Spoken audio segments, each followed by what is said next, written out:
Un verdadero Slytherin. Capítulo 12. Feliz cumpleaños. Ragnok, duende en jefe de la nación Goblin, se encontraba en su oficina riendo. El director del banco mágico no podía aplacar la risa después de un nuevo enfrentamiento con el director del colegio Hogwarts. Al parecer el anciano mago no estaba acostumbrado a que le dijeran no, por lo que el duende encontraba muy placentero restregarle en la cara al jefe de la Confederación Internacional de Magos las leyes que impedían que los magos hicieran y deshicieran en Gringotts, además del siempre adecuado no. Desde hace 3 años que Albus Dumbledore iba al banco a exigir estados de cuenta de la fortuna de la familia Potter. Todo había comenzado el día que los duendes le habían exigido de vuelta la llave de la bóveda estudiantil del último Potter con vida, Harry Potter.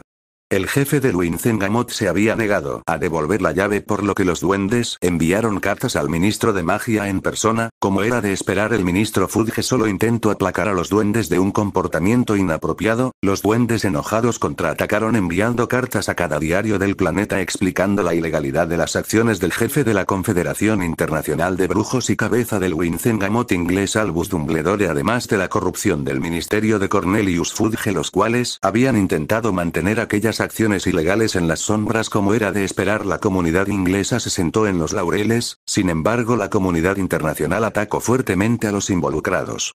La Unión Europea de Magos y Brujas condenó las acciones del ministro británico y por lo tanto las acciones de su país. Por otro lado, la Confederación de Brujos atacó a Dumbledore, al menos los que querían su puesto. Obviamente Albus intentó explicar sus acciones, pero la comunidad mágica internacional no aceptó esas explicaciones. Para ellos era imposible entender por qué un mago respetado quería tener acceso a las cuentas privadas de un niño, lo que causó que varios magos sugirieran que Albus Dumbledore malversaba fondos de cuentas sin supervisión en Inglaterra.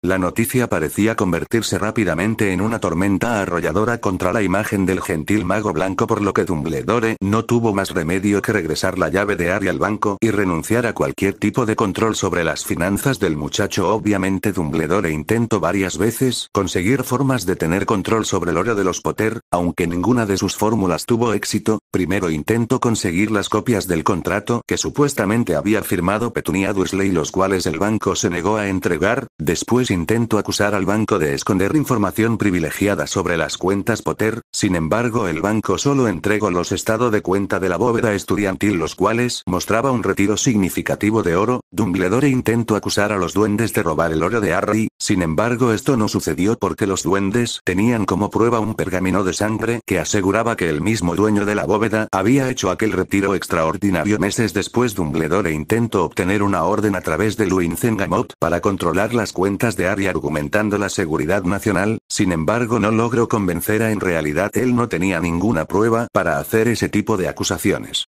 Dumbledore, al percatarse que jamás conseguiría acceder a los estados de cuenta y los fondos Potter de manera legal, lo intentó a través de sobornos y chantajes. Sin embargo, jamás consiguió dar con alguien de suficiente influencia dentro del banco que lo pudiera ayudar. La comunidad mágica podía creer que era verdad que Albus Dumbledore malversaba fondos desde las bóvedas Potter, pero los duendes sabían que eso no era cierto. Ragnok sabía a ciencia cierta que Albus Dumbledore jamás había tocado un galeón de la riqueza Potter y eso solo lo molestaba más.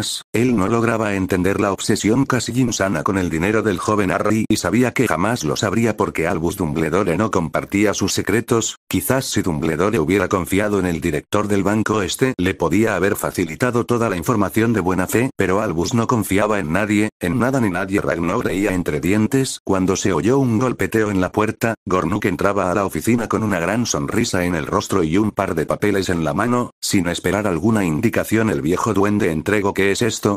Gornuk tenía una gran sonrisa en su rostro cuando contestó: el contrato actualizado de Harry Potter y por lo tanto legal. Ragnok dirigió su vista al contrato. Sin embargo, el otro duende no dejó de hablar. Además, tiene en su poder el contrato que reemplazará a ese contrato una vez que el señor Potter sea un adulto. Ragnok miraba con cierta fascinación aquellas hojas de papel, en especial la segunda hoja que mostraba un margen de ganancias del 25%. Sin poder evitarlo, el director interrogó al jefe de cuentas: ¿le dijiste que nuestro banco normalmente trabaja con una ganancia del 7%? Gornuk asintió con la cabeza. Le expliqué, pero el joven mago está feliz de los resultados del banco. Al parecer pagar un poco más es totalmente aceptable con tal que nosotros cubramos las malas inversiones. Ragnok asintió. El pequeño mago era muy bueno en eso. Después de revisar los papeles y comprobar que todo era legal, se percató de un tercer contrato el cual Gornuk no le había dicho nada. Con una mirada curiosa interrogó al viejo duende, ¿y este contrato? Es de Sirius Black. Al parecer el mago se impresionó por la forma de llevar los negocios de su ahijado que decidió imitarlo. Las ganancias se repartirán en una proporción de 70-30. Ragnok sonrió. Jamás creyó que viviría para conocer a dos magos inteligentes. Albus Dumbledore entraba a su oficina furioso. Una vez más Ragnok se había negado a entregarle la información que él necesitaba. Albus suponía que esa información podía ser valiosa, en especial después de ver de lo que era capaz el joven Harry. Durante el segundo año de Harry, Tom Riddle había hecho una aparición. Después de interrogar a la joven Ginny Weasley, Albus dedujo que ella había sido poseída por un Horcrux. Sin embargo, no era eso lo que le asustaba. Lo que causaba que Dumbledore sintiera miedo era el mismo salvador de la pequeña Ginny. Harry Potter había conseguido destruir el Horcrux, lo cual se suponía que era imposible. La única forma que se le ocurría a Dumbledore era la magia negra muy avanzada. Sin embargo, esas solo eran sospechas. Sospechas que cada día parecían más acertadas a los ojos de Albus, y ese era el motivo de que el anciano deseara tener acceso a las cuentas Potter. Por un lado, Tom Riddle siempre había tenido el carisma, el poder mágico y la elocuencia para ser un líder. Sin embargo, Tom siempre estuvo escaso de dinero, y era por ese motivo que Albus siempre pudo rastrearlo. Podía rastrear los movimientos de su antiguo alumno gracias a todas las muertes y chantajes que el joven realizaba en su afán de conseguir recursos para su empresa. Por otro lado, Harry poseía dinero. Él sabía gracias a uno de sus sobornados, que las ganancias del joven Potter se habían duplicado en un corto periodo de tiempo, y aquello lo asustaba. Harry era igual de carismático, poderoso y elocuente que Tom, pero él poseía la ventaja que Tom jamás tuvo: Harry era adinerado. Si Harry poseía todo lo que hacía especial a Tom, ¿qué le impedía ser como él? Albus necesitaba tener acceso a las cuentas Potter para poder seguirles el rastro si alguna vez Harry se descarriaba. Albus necesitaba detener el ascenso de un segundo señor oscuro en las Islas Británicas. Sirius y Harry entraron en Grimmauld Place y observaron impresionados lo linda que estaba la mansión. Los muebles recogidos de Gringotts daban a la casa aún más distinción. Las alfombras y el nuevo papel tapiz ya se encontraban en su lugar. Los elfos no se habían hecho esperar. Mientras los dos magos cruzaban por la sala de estar, dos serpientes le salieron al paso. Sirius aún no se acostumbraba a aquellos reptiles, sin embargo no podía decir nada. Harry adoraba a sus víboras y no le gustaba que alguien las criticara. Sirius no era tonto y por supuesto mantenía sus críticas solo para él. Una vez que las dos víboras se encontraban frente a su amo, Sirius pudo ver cómo la mayor se erguía imponente y comenzaba lo que parecía una conversación con el hablante de Parcel. «Amo, ¿por qué no nos llevaste contigo?» Harry miró con cautela a su serpiente antes de hablar. «¿Por qué debería llevarte conmigo?» «Solo fui al banco», la serpiente negó con la cabeza. «Nosotros vivimos para servirte y protegerte. ¿Cómo podemos hacer eso si no nos llevas contigo?» Al oír aquello, Harry se disculpó, pero antes de que les dijera algo más se percató de algo. «¿Acaso creciste a popis?» La serpiente afirmó con un movimiento de cabeza. «Pero dijiste que ya no crecerías más». «Es por la magia, amo. Cuando nos alimentamos de los Doxys absorbimos su magia. Tanto yo como Medusa hemos crecido». Cuando Harry miró más detenidamente a sus víboras, se dio cuenta que efectivamente ambas habían crecido. Apophis rondaba los 3,5 metros, mientras que la pequeña Medusa estaba a solo 10 centímetros del metro de largo. Si era verdad que ambas habían crecido gracias a los Doxys, ahora se arrepentía de haberlos quemado vivos juntos con las cortinas infectadas de huevos.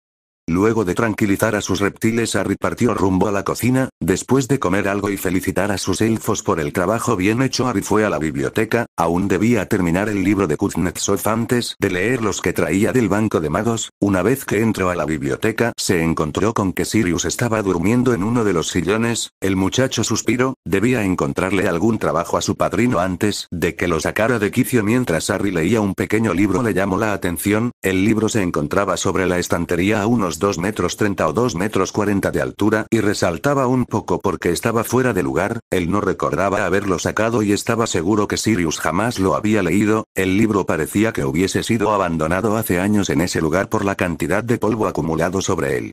Harry se levantó de su cómodo sillón y se acercó a la estantería. Después de varios segundos intentando alcanzarlo, al fin lo consiguió. El muchacho limpió el libro soplándolo, consiguiendo así poder leer el título, Familias mágicas importantes y su importancia en la política. Las palabras habían salido solas de la boca del chico. Harry le dio un vistazo rápido. El libro hablaba sobre las familias fundadoras, el Wizengamot, la junta de padres que dirigía Hogwarts, un poco de etiqueta mágica. Parecía una guía para los sangre pura. Harry había decidido devolverlo a su lugar cuando se percató de un pequeño listado en la última página del libro. En él aparecían una serie de apellidos que Harry rápidamente pudo reconocer: Abbott, Black, Bones, Longbottom, Potter, Smith. Era una lista de solo unas 20 casas. La lista estaba fechada con el año 1302 y bajo la fecha unas palabras escritas a mano: casas con asiento vitalicio. Mientras se conserve el apellido, Harry no estaba seguro de lo que podía significar, por lo que decidió despertar a su padrino. Se demoró un rato, pero después de lanzarle un aguamenti, Sirius estaba nuevamente a disposición de su ahijado. Antes de que Black pudiera blasfemar, Harry le colocó el listado frente a sus ojos. ¿Sabes qué es esto, Sirius? Black tomó el libro para examinarlo, revisó el contenido, la lista escrita a mano y el título, lo que causó que arrugara la nariz. Es una de las idioteces Slytherin de mi familia. Harry lo observaba expectante, por lo que Sirius se tuvo que explicar. Es un listado sobre las familias fundadoras de este país. Creo que un idiota escribió los nombres detrás para que los futuros Black supieran quiénes eran tan antiguos y mágicos como ellos mismos. A Harry no podía importarle menos la pureza de sangre. Sin embargo, el listado en sí parecía guardar otro secreto. ¿Y eso de los asientos vitalicios? Sirius volvió a leer lo escrito a mano antes de contestar. Bueno, es eso, ya sabes, asientos antiguos a los que nadie aparte de los fundadores tienen acceso. Sirius se encontraba exasperado por las preguntas de su ahijado, pero al darse cuenta que Harry no sabía nada de lo que le estaba hablando, decidió explicarse mejor. En la Edad Media las brujas y magos eran perseguidos por los mugles. En esa época una gran cantidad de hechiceros fueron asesinados, aunque claro, no fueron tantos como en el siglo XV y el XVI. Bueno, en 1298 varios lugartenientes mágicos se reunieron e impulsaron una comunidad mágica alejada de los dominios mugles. De hecho, los mismos lugartenientes intentaron conseguir una orden de los reyes mugles para castigar a los asesinos de brujas. Lamentablemente los esfuerzos de esas familias fueron en vano. No obstante, los lugartenientes expulsaron a los mugles de sus tierras y le dieron cabida y refugio a otros magos. Cuando el Estatuto Internacional del Secreto fue propuesto a finales del siglo XVII, los ingleses no tuvieron muchos problemas en instaurarlo. La población mágica vivía en zonas aisladas o en control de magos aristocráticos. Cuando el ministerio se formó, en un principio iba a ser una monarquía, sin embargo la población mágica no lo permitió. Ellos estaban agradecidos de las 20 familias que habían dado asilo a los magos por casi 3 siglos, por lo que decidieron recompensarlos con los asientos del Wizengamot. Harry le dedicaba una mirada escéptica a su padrino. ¿Dices que el Wizengamot se formó en el siglo XVII? Pero aquí está fechado con el año 1302. Originalmente el Wizengamot era un concilio que se celebraba cada 4 años y en el que participaban las 20 familias. Una vez que se instauró el Ministerio de Magia, muchas de las prácticas de las 20 familias fueron adheridas al sistema de gobierno, entre ellas el propio Wizengamot. Entonces estas familias siempre tendrán asientos gracias a su contribución histórica. Eso es correcto, cornamentita. Originalmente el tribunal solo contenía a los representantes de las 20 familias. 50 años después el tribunal estaba representado por las 20 familias y 20 miembros del ministerio. 100 años después de eso se firmó una ley que agregaba a esos números otros 40 miembros debido a la gran cantidad de magos que emigraron al país y al hecho que se le dieron asientos a los irlandeses que pasaron a formar parte del nuevo gobierno mágico. Entonces, ¿tanto tú como yo tenemos asientos? Sirius miró unos segundos a su ahijado antes de responder. Así es, a mí no me interesa andar regodeándome con ancianos idiotas, y si tú quieres tu asiento solo puedes acceder a él cuando seas mayor de edad. Al oír aquello, Harry despertó de su ensimismamiento. ¿Es que eres idiota? ¿Por qué no utilizas tu asiento? Ya te lo dije, no voy a estar rodeado de ancianos que... Black no pudo explayar sus ideas porque fue interrumpido por su ahijado. Al carajo los ancianos. ¿Es que no te das cuenta?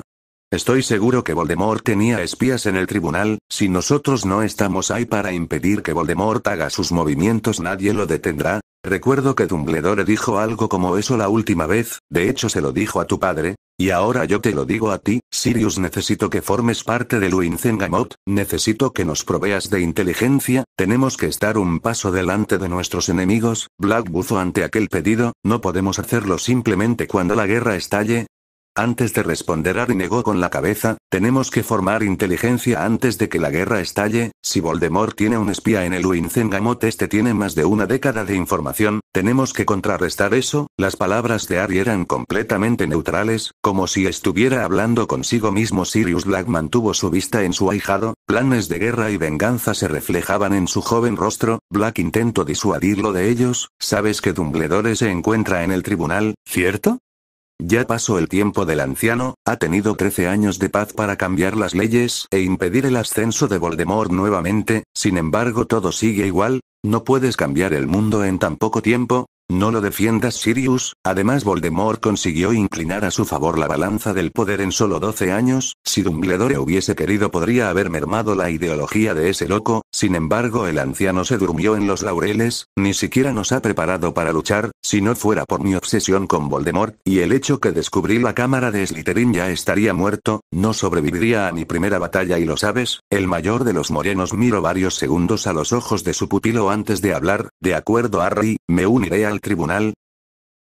Harry se encontraba sentado en un sillón muy fino y cómodo, leyendo al lado de una hermosa chimenea de piedra. Afuera de la cabaña la nieve caía sin parar, las montañas que rodeaban el lugar se veían hermosas cubiertas de blanco, mientras una pequeña familia de ciervos correteaba por las inmediaciones de la propiedad. Aquella escena era tranquila y pacífica, mostrando la vida que el moreno deseaba y no podía tener. Mientras Harry bebía una taza de chocolate caliente, una pequeña explosión resonó por toda la cabaña y sin poder evitarlo el chico abrió los ojos. Harry se encontraba en su cuarto en Grimmauld Place, estaba completamente cubierto de serpentinas y un hombre de ojos grises le sonreía al lado de la cama. Antes que el menor pudiera decir algo, su padrino gritó fuerte mientras reventaba un pequeño globo que creaba una pequeña cantidad de fuegos artificiales y un gran ruido de cañonazo. ¡Feliz cumpleaños, cornamentita!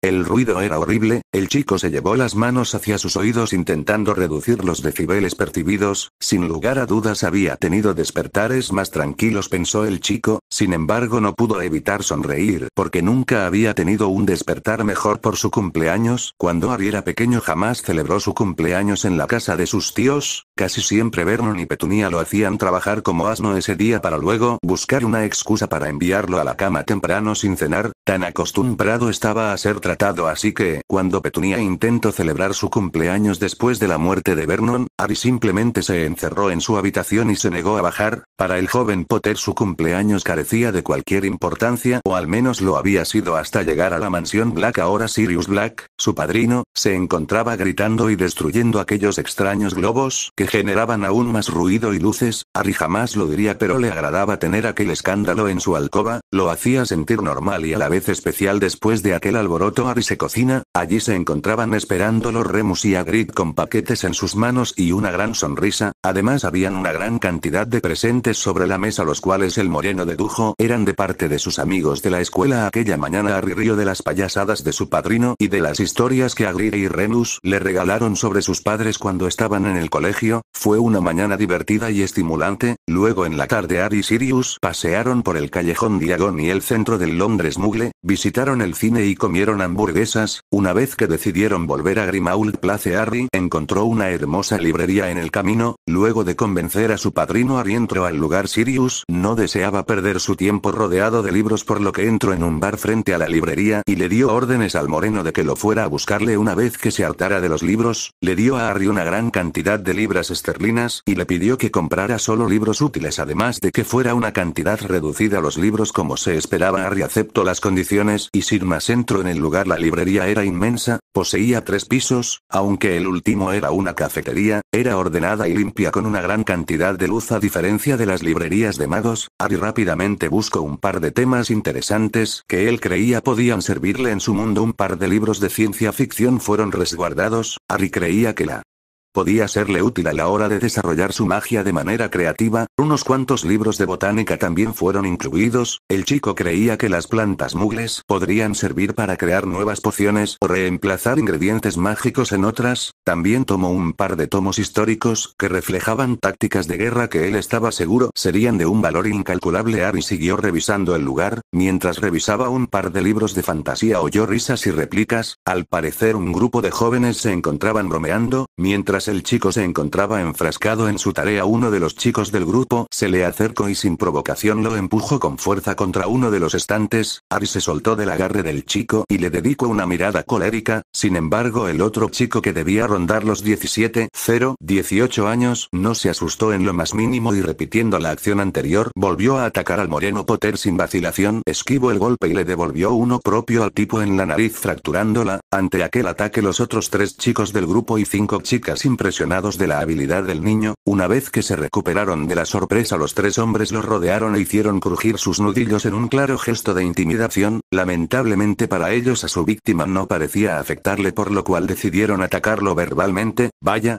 al parecer el ratón de biblioteca sabe pelear. El que hablaba era un moreno de ojos azules y tez oliva, mientras que los otros 2 rubios se reían por lo bajo. Los rubios medían alrededor de 1,80 m y eran bastante macizos. Sin embargo, no consiguieron asustar al niño menor. De hecho, parecía que solo consiguieron sacarlo de quicio. ¿Tanto miedo tienen de un niño menor que ustedes deciden atacarlo por la espalda y en grupo?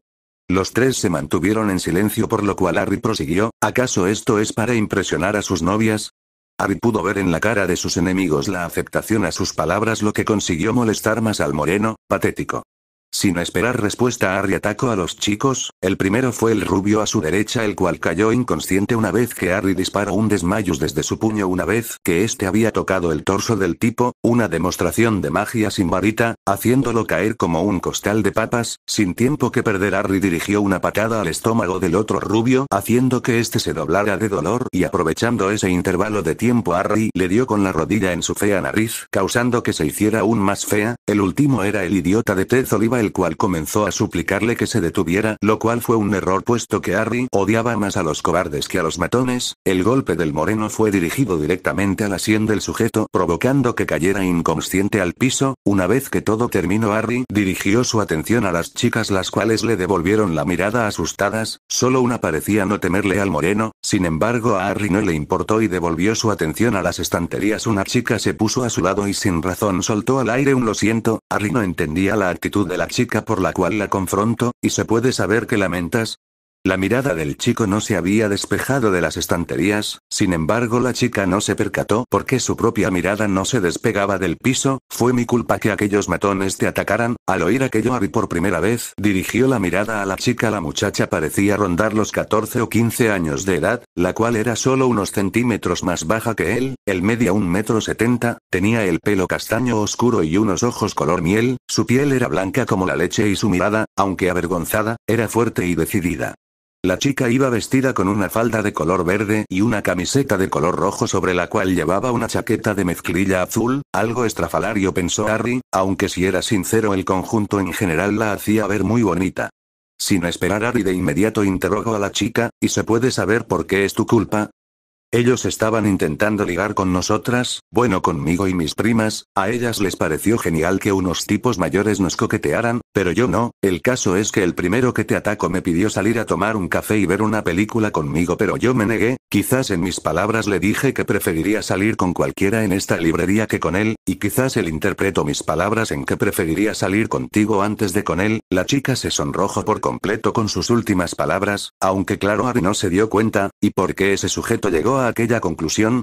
La chica parecía muy interesada en el libro que tenía al frente, por lo que habló sin apartar la mirada de él. ¿Por qué te había dedicado varias miradas desde que entraste a la tienda? Harry soltó un simple "ah" para luego restarle importancia con la mano. No te preocupes y acepto tus disculpas. Luego de decir aquello, el moreno devolvió su atención a los libros. La chica por otro lado quedó en shock. El niño frente a ella ni siquiera le había dedicado una segunda mirada, lo cual comenzó a fastidiarla. Es que no se había dado cuenta lo avergonzada que estaba en ese ese momento, estaba segura que ella había estado coqueteando con él, sin embargo el chico no parecía percatarse de eso, lo cual causó que ella cambiara su actitud. No creí que fueras tan popular, es como si estuvieras acostumbrado a que las chicas se te acercaran e intentaran ligar contigo. Ante aquello el muchacho dejó de buscar libros y se dirigió con los ya escogidos rumbo a la caja de pagos. La chica aún iba con él como esperando su siguiente. Ella no tardó mucho en llegar. No estoy acostumbrado, de hecho es la primera vez que me pasa. Había estado en situaciones muy parecidas con anterioridad, pero nunca se había dado cuenta. De hecho, si la chica no hubiera hecho su último comentario, él nuevamente hubiera pasado por alto aquella situación. La muchacha no podía creer lo que oía. El chico frente a ella era bastante guapo, por lo que no podía entender cómo nadie le había coqueteado con anterioridad. Ella estaba segura que simplemente estaba mintiendo, o al menos ese fue el caso, hasta que vio cierta sorpresa en su rostro, como si se acabara de enterar cómo es que las personas coquetean, lo cual causó que la chica formara una pequeña sonrisa. Se notaba que las gafas que llevaba no eran gruesas, sin embargo, eso no evitaba que el chico fuera completamente miope.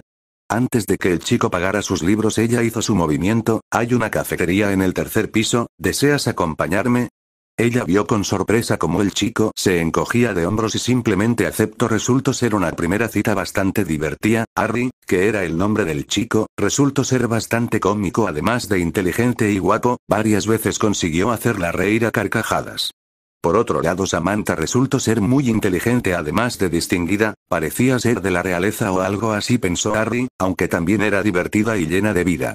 Los chicos estuvieron cerca de 2 horas hablando y riendo. Resultó que ambos estudiaban en internados lejos de Londres. Samantha estudiaba en Gresham mientras que Harry en Hogwarts, por lo que solo estaban de paso por la capital. Harry le contó que su padrino vivía en Londres y que lo estaba visitando, mientras que ella se encontraba visitando a sus abuelos. Ella le había contado que su padre era un lord y que tenía una hermana pequeña de 3 años. Harry le contó que era huérfano y que su padre había muerto sirviendo en el ejército real de su majestad, mientras que su madre había muerto en África en un ataque de guerrilleros mientras servía como doctora en la organización Médicos Sin Frontera. Aquella historia causó que el rostro de Samantha se llenara de lágrimas, por lo cual Harry tuvo que consolarla y tranquilizarla.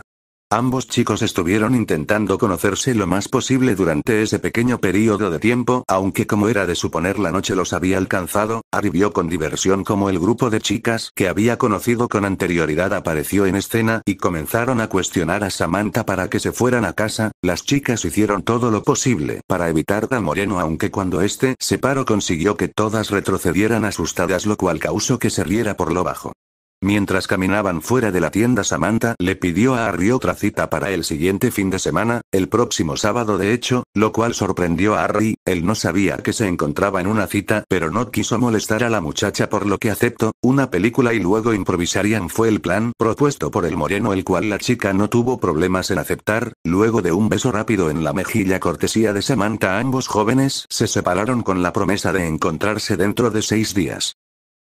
Luego de entrar a un bar y sacar a su padrino borracho, ambos morenos se aparecieron en Grimmauld Place. Una vez dentro de la mansión, Harry le ordenó a Creature que le trajera una pócima de desintoxicación de alcohol. 5 minutos después, Sirius se encontraba con una resaca horrible, por lo que consumía cada pócima para el dolor de cabeza que pudo encontrar. Harry, por otro lado, estaba tomando un té mientras guardaba sus nuevos libros. Una vez que salió de la biblioteca y fue a la sala de estar, donde se encontró con sus presentes de cumpleaños, los cuales aún no abría. En la mañana Harry simplemente decidió dejarlos para más tarde. Ahora, cerca de las 10 de la noche, parecía que era lo suficientemente tarde. El primero en abrir fue el regalo de Hagrid, el cual resultó ser una guía de los distintos dragones aún existentes en el planeta y dónde encontrarlos. El segundo fue el regalo de Remus, que consistía en un kit de ingredientes para pociones ultra difíciles y un manual con las 5 pociones nivel éxtasis, que todo buen mago debía saber. El primer regalo que tracé, y el cual consistía de una capa de viaje negra que se mimetizaba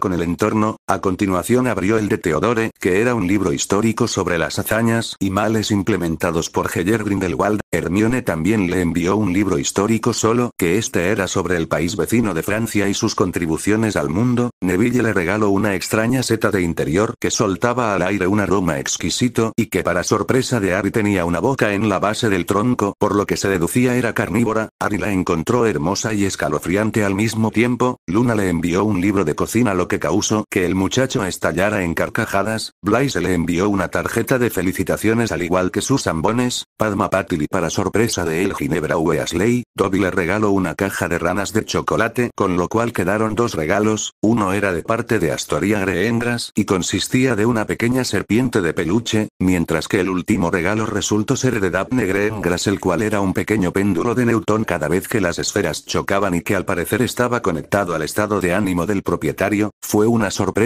para Harry el recibir un regalo de parte de su amiga Daphne, después de todo era el primer regalo que recibía de parte de ella una vez que Harry había revisado todos los regalos y después de agradecerle a Dobby el suyo el moreno cuestionó a su padrino, ¿he de suponer que tu regalo fue la salida a Londres? ¿Pero qué dices? ¿Te compré todos esos libros y te llevé al cine? Primero que nada yo compré los libros, con tu dinero claro, pero yo lo hice y segundo, te agradezco la película. Aquellas palabras causaron que Black estallara en carcajadas antes de volver a hablar, si te compré algo, pero primero quiero saber por qué te demoraste tanto en la librería.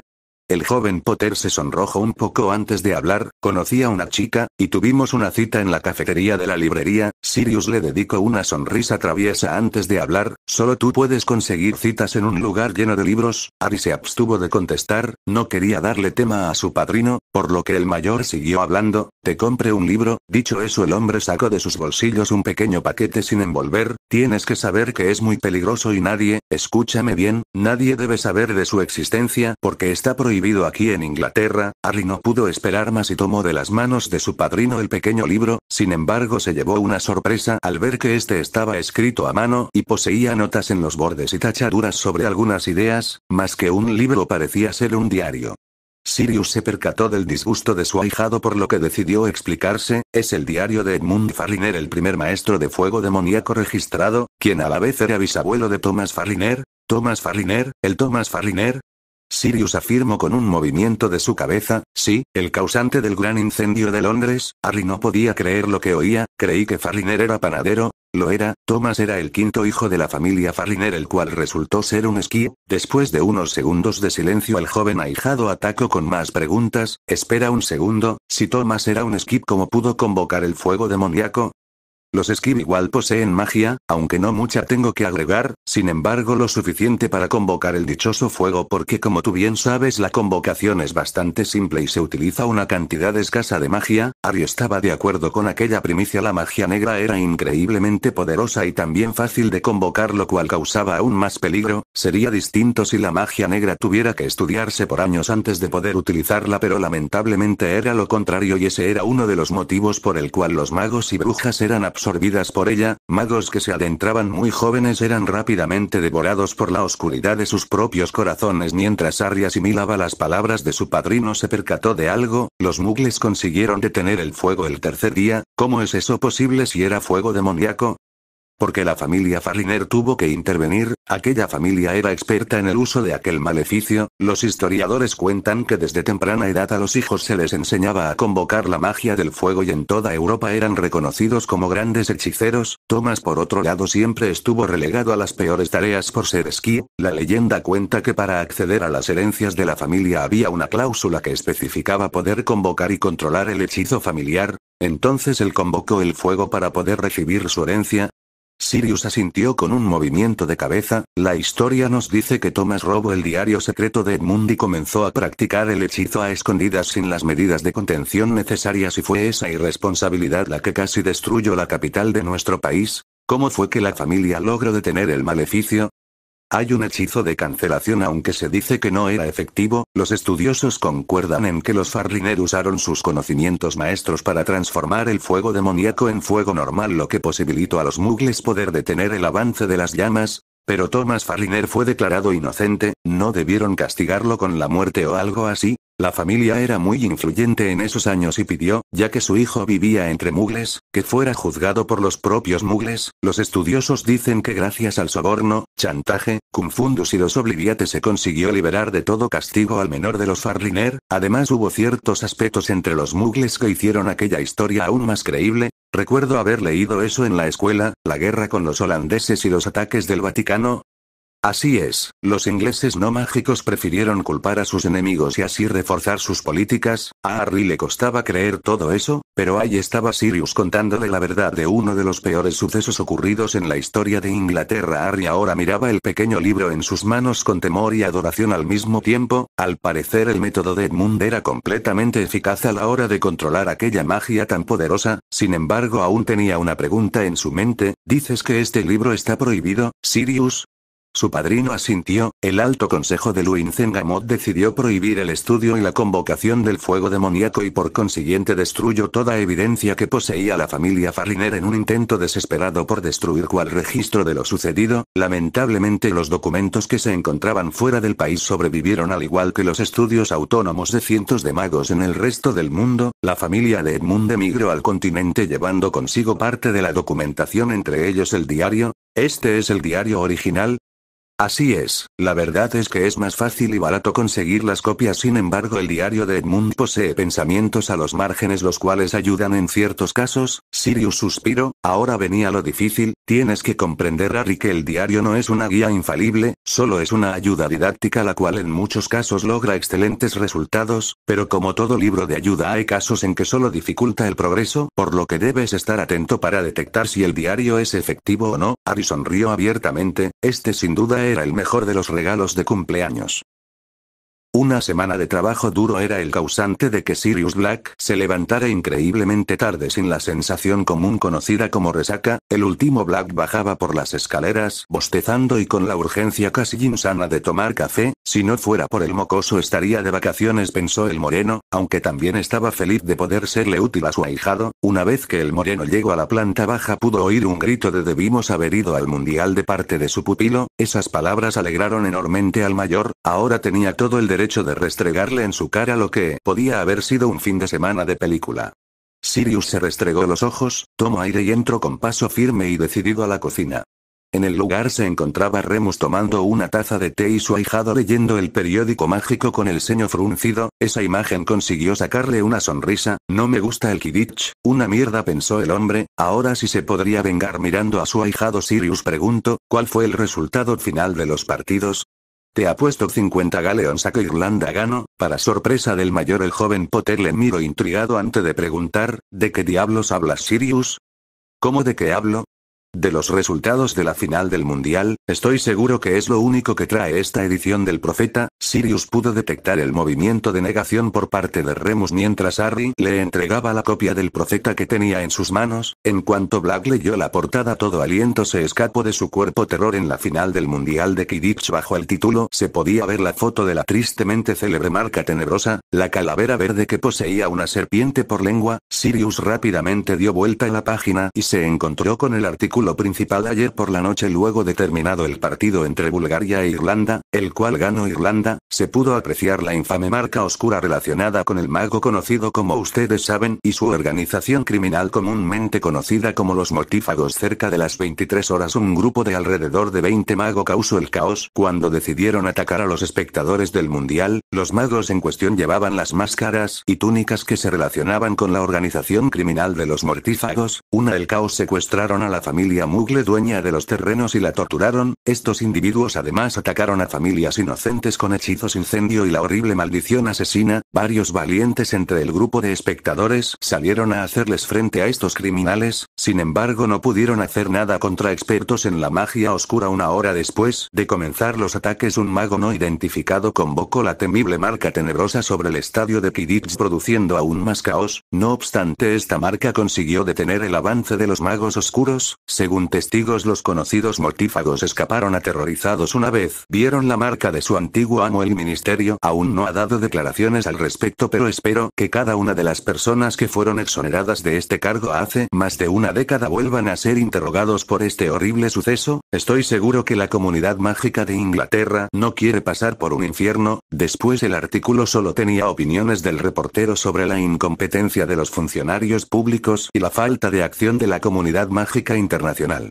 Sirius se sentó y releyó el artículo. Él sabía que Voldemort no estaba muerto. Después de todo, Dumbledore siempre lo dijo. Además, Harry rectificó esas palabras. Sin poder evitar, Black soltó un suspiro resignado antes de hablar. Fue una suerte el no ir al mundial. Para su sorpresa, el otro moreno en la habitación le dirigió una mirada colérica antes de hablar. Si hubiese sabido que los mortífagos atacarían, habría ido. No puedes vencer a los mortífagos tú solo. Eran alrededor de 20, Sirius le decía con calma, aunque esas palabras no tuvieron ningún efecto, y en los mundiales habían cientos de personas pero todos escaparon como ratas. Es por eso que ellos pueden atacar sin contenerse y sin preocuparse. Viendo a dónde se dirigía la conversación, Remus decidió intervenir. Si tú estuvieras a cargo, ¿qué habrías hecho? Yo no estaría a cargo, yo soy un lobo solitario. Ambos mayores sonrieron ante aquella idea. Bien, lobo solitario, ¿qué habrías hecho? Primero un par de habadas para reducir su número, luego un par de crucios para demostrarle que no ando por las ramas. Estoy seguro que con solo 3 o 4 que hubiera reducido habría hecho correr a los demás como gallinas. Ambos adultos miraban al muchacho con los ojos y las mandíbulas abiertas. Sin embargo, al joven no le importó. Los mortífagos se aprovechan de que nadie tiene el poder para hacerles frente. Ellos no tienen respeto por la vida y es eso los que les hace peligrosos. De la misma forma, si el que los enfrenta tampoco tiene respeto por la vida, será peligrosos para ellos. Si lo ves de forma práctica, ellos sentirán el mismo miedo que sienten sus víctimas. La discusión parecía que se alargaría varias horas. Sin embargo, en ese momento un joven elfo doméstico entró en escena. Gran Harry Potter tiene menos de 20 minutos para llegar a su cita. El chico blasfemó para luego salir de la habitación. Los mayores encontraron eso gracioso y por consiguiente aliviano el ambiente. Sirius miraba la puerta por donde había salido, comportarse como un joven normal, aunque sus pensamientos y métodos lo asustaban. Tendría que hablar con él cuando volviera.